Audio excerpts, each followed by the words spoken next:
Police station લઈ જવામાં આવ્યો। તઈ આપણી ખેડૂતો પૂગ્યા તો મને તુફાન ગાડી દ્વારા જાનવેદ લઈ જવામાં આવ્યો અને આપણા ખેડૂતો જ્યારે પ્રાંત કચેરી ખાતે પહોંચ્યા તો મજબૂર થઈને પોલીસ દ્વારા મને પ્રાંત કચેરી ખાતે ફરીથી લાવવામાં આવ્યો। મારી 2018 થી આજ સુધીની જે કોરિડોર હાઈવેની લડાઈ છે એમાં એક રંગ આવ્યો કે જે ખેડૂતો પોલીસથી ડરતા હતા, પોતાના હક અધિકારની લડાઈ લડવા માટે ડરતા હતા, તેઓ જ્યારે પોલીસ મને પકડીને લઈ ગઈ તે દિવસે આપણા ખેડૂતોએ તમામ પોલીસ અધિકારીઓને પ્રાંતને પોતાની તાકાત બતાવી અને લોકો અડગ્યા કે તમે જ્યાં સુધી મુકેશભાઈને અહીંયા ના લાવશો ત્યાં સુધી અમે અહીંથી ખસવાના નથી।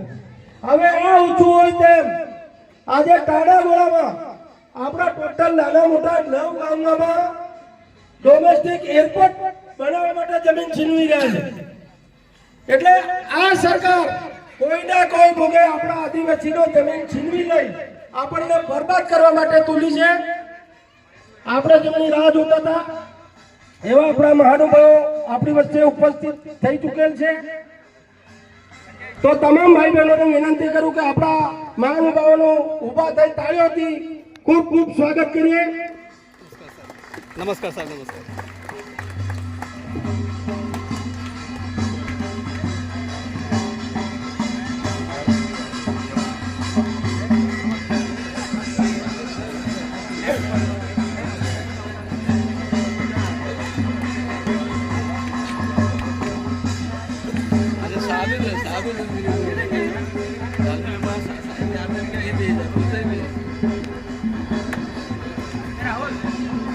दादा